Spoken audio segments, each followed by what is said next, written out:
हरे कृष्णा दोस्तों, स्वागत है आप सभी का आपके ही कामकाजी चैनल पे। लो इन्वेस्टमेंट बिजनेस के सेकंड पार्ट में आपका स्वागत है।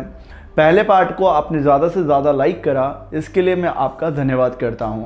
अगर आप ये सेकंड पार्ट देख रहे हैं तो फर्स्ट पार्ट आप जाकर देखिए, तो आपको समझ में आएगा कि बिज़नेस कैसे स्टार्ट करा जाता है।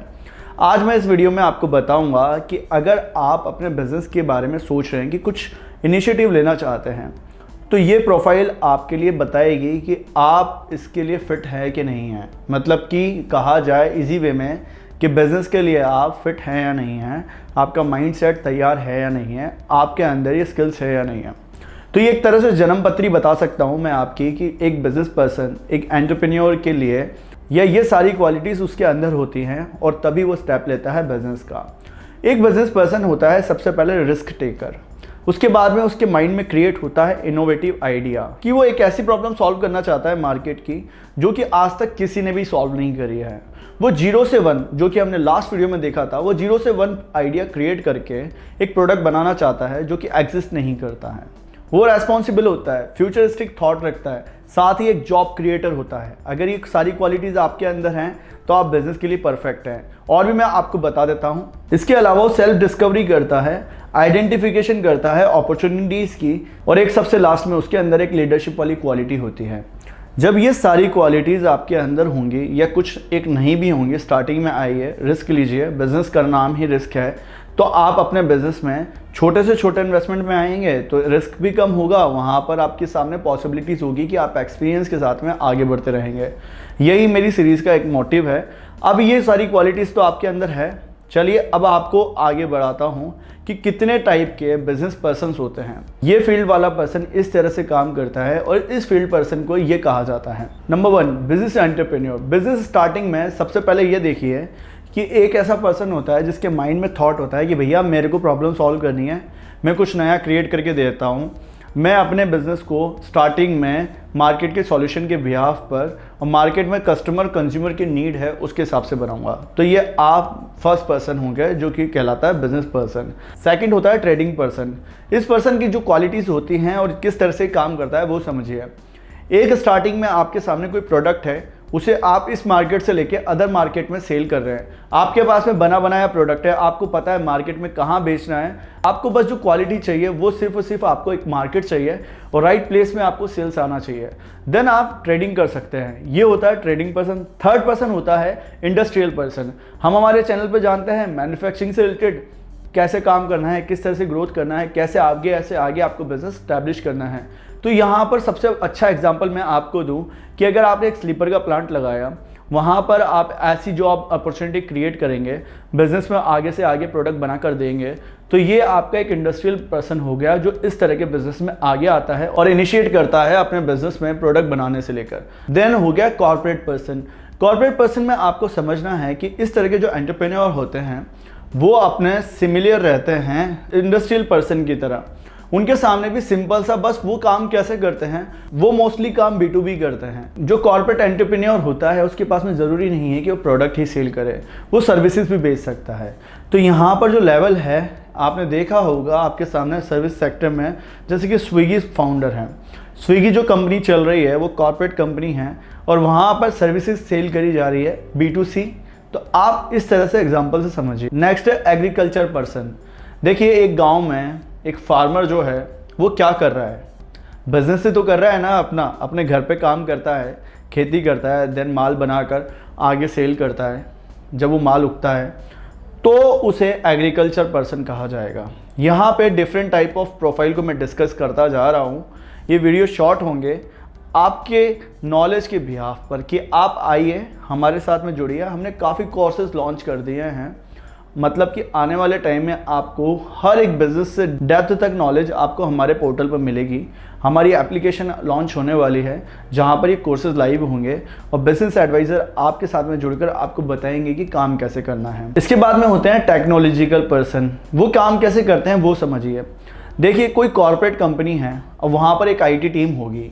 किसी पर्सन ने टेक्नोलॉजी से रिलेटेड अपना बिजनेस स्टार्टअप करा। अब वहाँ पर क्या चैलेंजेस देखेगा, वो सर्विसेज देगा अदर कंपनीज़ को। तो वो एक तरह से एक ऐसा स्टार्टअप कर रहा है जिसे हम कह सकते हैं ये टेक्नोलॉजिकल एंटरप्रेन्योर है। इसके बाद में अगर आपको देखना है तो वो समझना होगा कि नॉन टेक्निकल लोग होते हैं जो अपने बिजनेस में स्टार्टिंग में शॉप खोल लेते हैं। रिटेलिंग ज़्यादा से ज़्यादा इस तरह के लोग करते हैं जो नॉन टेक्निकल रहते हैं। ये ट्रेडिशनल मार्केट के पर्सन हैं जो कि बिज़नेस में इस तरह से काम कर रहे हैं, जिनके पास में नॉलेज तो है बट टेक्निकल से नहीं है। जैसे कि आपने देखा होगा कि हमारे फादर्स या हमारे फैमिली में काफ़ी ऐसे लोग हैं जो कि ट्रेडिशनल बिजनेस को फॉलो करते हैं। अभी आपने इतनी प्रोफाइल को डिस्कस करा, अब मैं आपको एक स्टोरी सुनाता हूँ। ये बिजनेस स्टोरी आपको बताएगी कि कैसे सक्सेस मिलती है, कैसे बिजनेस में ग्रोथ कर सकते हैं आप अपनी, अगर आपके पास में एक आइडिया है और उस पर आप फोकस करते हैं तो। ये कहानी है वेंकटेश अय्यर की, जो एक बार मुंबई में मैकडोनल्ड्स के बाहर एक वड़ा पाव का ठेला लगा हुआ था।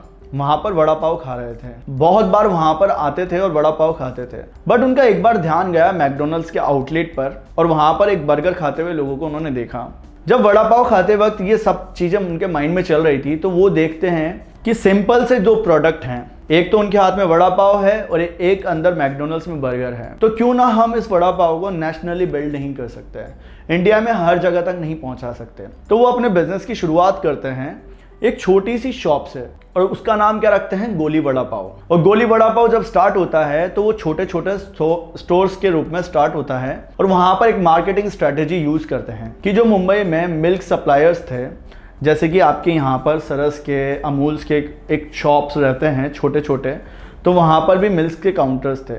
वहाँ पर उन्होंने वड़ा पाव जैसी स्कीम्स को लॉन्च कर दिया कि भैया वड़ा पाव यहाँ पर मिलता है, और उसको थोड़ा मॉडर्नाइज वे में कर दिया। अब धीरे धीरे धीरे कस्टमर्स बिल्ड होने लग गए। आज इनकी फ्रेंचाइजी इंडिया लेवल पर चल रही है और इन्होंने एक तरह से देखा जाए तो इंडिया का एक मैकडोनल्ड्स तैयार कर दिया है। लगभग 6 साल का टाइम लगा इनको। तो बिजनेस में टाइम लगता है, पर ये नहीं है कि आप 6 महीने में कमा नहीं सकते। ब्रेक इवन आप आसानी से क्रॉस कर दोगे, बट एक 100 करोड़ की कंपनी, 500 करोड़ की कंपनी बनाने में आपको 6-7 साल लगेंगे।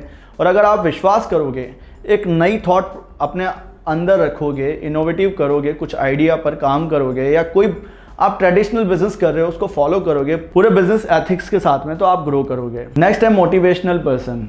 इस तरह के जो बिजनेस एंटरप्रेन्योर होते हैं वो काम करते करते उनको लगता है कि यार अब कुछ नया करना चाहिए।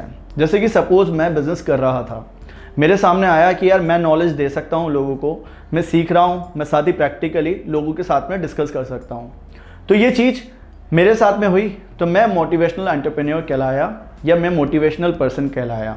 इसी तरह से कोई सीए का प्रोफेशन में काम कर रहा है और वो कंसल्टिंग कर रहा है लोगों को, साथ में वो टीचिंग भी करने लग गया, तो वो एक तरह से मोटिवेशनल पर्सन हो गया। तो आप अपने प्रोफेशन से रिलेटेड अगर इंफॉर्मेशन स्प्रेड कर रहे हो लोगों को, तो आप इस तरह की प्रोफाइल में आते हो। मैंने आपको सारी चीज़ें इसलिए समझाई है कि ये बिजनेस के प्रिंसिपल्स हैं दोस्तों। मैं मेरे मन से हर एक प्रोफाइल को बना के नहीं लाया हूँ। तो अगर आप बिजनेस समझना चाहते हो, सीखना चाहते हो, तो आप हमारे साथ में जुड़ सकते हो और आपको इतनी अच्छी नॉलेज मिल जाएगी कि आप कभी भी फेल नहीं होंगे। और लेक ऑफ नॉलेज के कारण, कम जानकारी के कारण बिजनेस बंद होता है। आप इस सीरीज़ के नेक्स्ट वीडियो में देखोगे कि अगर आपके पास में 50,000 रुपये भी हैं तो आप अपना बिजनेस कैसे स्टार्ट कर सकते हो और कौन कौन से बिजनेस स्टार्ट करे जा सकते हैं इतने कम इन्वेस्टमेंट में, जिससे हमें सफलता ज़रूर मिले। तो ये सीरीज़ के 10 वीडियोज़ आएंगे जो कि आपको नॉलेज देंगे और डिफरेंट बिजनेस से रिलेटेड हम एडवाइस दे रहे हैं आपको। आप हमारे साथ में जुड़ सकते हैं और साथ ही साथ अपने बिजनेस को स्टार्ट करने से रिलेटेड कुछ भी परेशानी है तो आप हमें कॉल करके साथ में डिस्कस कर सकते हैं। तो दोस्तों मिलते हैं नेक्स्ट वीडियो में। इस वीडियो को लाइक कर दीजिएगा, शेयर कर दीजिएगा